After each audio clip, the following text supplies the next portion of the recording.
അല്ലേലും വല്ല ഓലക്കെട്ട് കേസുമായിട്ട് വരുന്ന എനിക്ക് ഉറപ്പായിരുന്നു.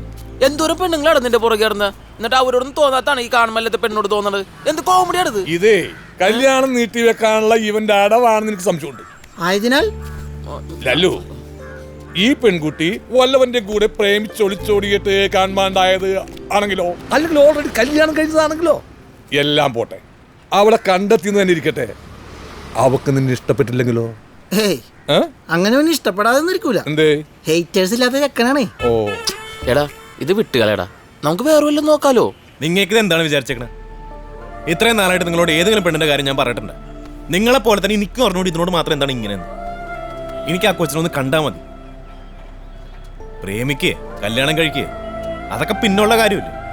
എനിക്ക് അതിനെ എങ്ങനെയെങ്കിലും ഒന്ന് കാണണം. അതിന് നിങ്ങൾക്ക് എന്നോടൊന്ന് നിൽക്കാൻ പറ്റുമോ? അയ്യോ സത്യം ചെയ്യാൻ പറയണ്ട്.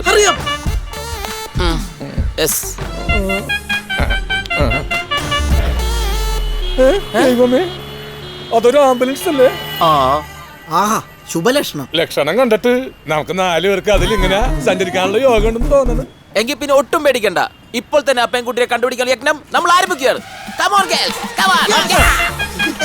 അതെ, ഒന്ന് നിന്നേ. ഈ 5 ഡേകൾക്കിടയിൽ സാർമാര് മറന്നുപോയൊരു കാര്യമുണ്ടായിരുന്നു. നമ്മളിവിടെ പെയിന്റ് പണിക്ക് വന്നാണ്.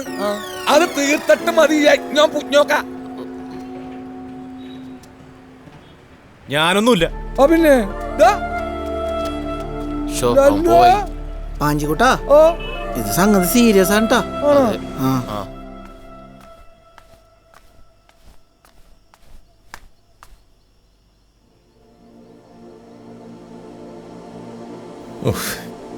ഇനി ഇവന്റെ വായിലിരിക്കണത് കേൾക്കണം.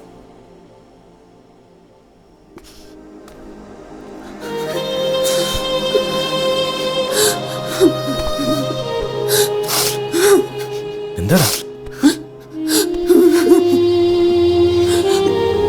പാപ്പി, എന്താടാ?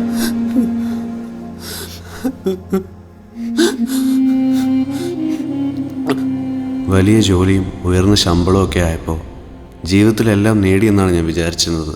പക്ഷേ അതെല്ലാം നിലനിർത്താൻ വേണ്ടി അനുഭവിക്കേണ്ടി വന്ന പ്രഷർ എനിക്ക് താങ്ങാവുന്നതിലും അപ്പുറമായിരുന്നു. അവിടുത്തെ ജങ്ക് ഫുഡ്സ്, ഉറങ്ങാതെയുള്ള ജോലി, ബോസിൻ്റെ ഡെയിലിയുള്ള ഹരാസിങ്, പിന്നെ കല്യാണത്തിൻ്റെ പേര് പറഞ്ഞ് ടാനയുടെ ഫുൾ ടൈമുള്ള ടോർച്ചറിങ്, എല്ലാം കൊണ്ട് ഞാൻ ഡിസ്റ്റർബ്ഡ് ആയിരുന്നു.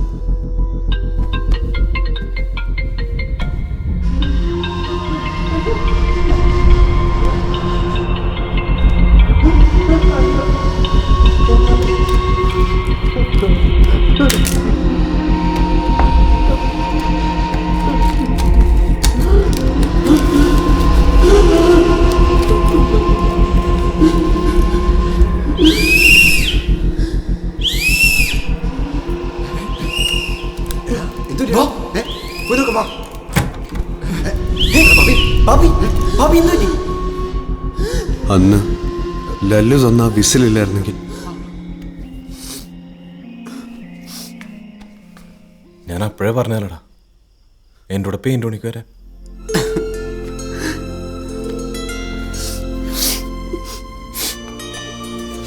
എടാ, എനിക്ക് ഇങ്ങനത്തെ ഫാമിലീസും കണ്ട ഒപ്പ കരച്ചിൽ വരും. വാ എന്തായാലും കഴിക്കാം. പാപ്പി, നമുക്കൊരു റൈഡ് പോയാലോ? ഓമനക്കുട്ടി, ഈ റൈഡ് കൊള്ളാട്ടല്ലോ. ആക്ച്വലി ഇത് എങ്ങോട്ടാ? പൂനമ്മാവിലെ ഇറച്ചി വെട്ടണ റോബിന്റെ കല്യാണമാണ് നാളെ. എന്ത് ആഘോഷമാണെങ്കിലും തലേന്ന് രാത്രിയാണ് അതിൻ്റെ ഒരു താരം.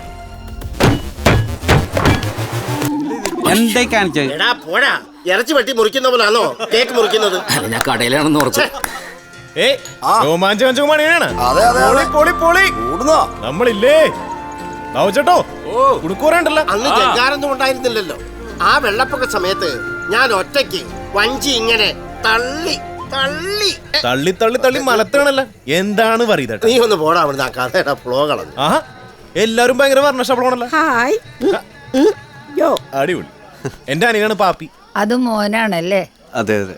മോനാണോ കമ്പ്യൂട്ടറിൽ വർക്ക് ചെയ്യണേ? ആ അതെ. ഇടയിൽ അമ്പിയമ്മ കാണുമല്ലോന്നുമല്ല. 73-ാം വയസ്സിൽ 10ാം ക്ലാസ് പാസ്സായ ആളാ. പേപ്പറിൽ ഫോട്ടോ ഒക്കെ വന്നിട്ടുണ്ട്. അത് ഇവള് കോപ്പി അടിച്ച് പാസ്സായതല്ലേ? പോയേടി നീ. മൊബൈലിൽ ചെളിയായെന്നും പറഞ്ഞ് തോട്ടില് വെള്ളത്തിൽ കഴിയവളല്ലേടി നീ. വെറുതെ വർത്താനം പറഞ്ഞ സമയം കളണ്ട് ഒരു ഇഷ്ടിക എടുത്ത് തലടിച്ച് വിളിക്കുന്നു. ഇവിടെ ഇഷ്ടിക എടല്ലു എന്താണ് നീ എവിടെയായിരുന്നുള്ളത്? അടിപൊളിയായിട്ടാ. കൊള്ളാമോ? സൂപ്പറാണ്. പുതിയതാണ്. ഇത് പാപ്പി. ഇയാളെ ലീവിലാണോ? അതെ അതെ. എടാ മണവാളട്ടാ. കൊള്ളാല്ലേ? ഹലോ, ഞാനിപ്പോ പോരാ. നിങ്ങൾ ഭക്ഷണം കഴിക്കട്ടെ. അത്തായിട്ട് തുടങ്ങിയ വട പാപ്പി. കറി ഒഴിച്ചിരുന്നു തിന്നോടനായിരുന്നു. കൊടലേറി നീ എന്റെ പുറകെ വിളമ്പി വന്നാ മതി. അത് ഞാൻ ഒഴി മോനെ ഇവിടെ ഒഴി. മറ്റേ കിടനോട് അവന്റെ വീട്ടിൽ ഞണ്ട് കറി ആയതുകൊണ്ട് അവന് വരാൻ മടിയാണ്.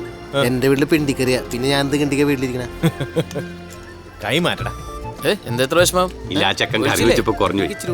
നീ ആദ്യം അത് ചേട്ടാ, ഇതിന്റെ മധ്യഭാഗത്ത് ഒഴിച്ച് കഴിക്കാൻ ഉരുളക്കിഴങ്ങ് കറി ഉണ്ടോ? പുറകെ വരുന്നുണ്ട്. ഒരു കിണർ കുഴിച്ചു വെച്ചു. ഇതൊരു തീറ്റ മത്സരമല്ല. ആഹാ, കല്യാണ വീട്ടിൽ ഇന്ന് വരെ കേൾക്കാത്ത ഫ്രഷ് തമാശ. ആരാടാ പറഞ്ഞത്? ചേട്ടാ കുറച്ച് കുടല് കറി. കുടലെന്തിനാ? ഞാൻ നിനക്ക് എന്റെ കരൾ എന്നെ പറിച്ചു തരും. ഹനുമാനായിരുന്നെങ്കിൽ ഞാൻ എന്റെ നെഞ്ചി പിളർത്തി കാണിച്ചു തന്നെ. ഹനുമാന്റെ ഫിഗർ ഒക്കെ ഓക്കെ, പക്ഷെ കഴിവ് മോൾ കുറച്ച് കുടൽ വയ്ക്കട്ടെ. വേണ്ട. വേണ്ടേ? വേണോ? എന്താ പേര്? നിഖില. പ്രിയമുള്ളവരെ, ഒരു സന്തോഷ വാർത്ത. ഈ കല്യാണ വീടിനെ അനുസരമാക്കാൻ ശ്രീ ശ്രീ ടെന്നി സെബാസ്റ്റ്യൻ നയിക്കുന്ന കരോക്കെ ഗാനമേള ഉടൻ ആരംഭിക്കുന്നു. കുടുംബത്തെത്താ. പ്രിയമുള്ളവരെ, ആരും പിരിഞ്ഞു പോകരുത്. കരോക്കെ ഗാനമേള ഉടൻ ആരംഭിക്കുന്നു.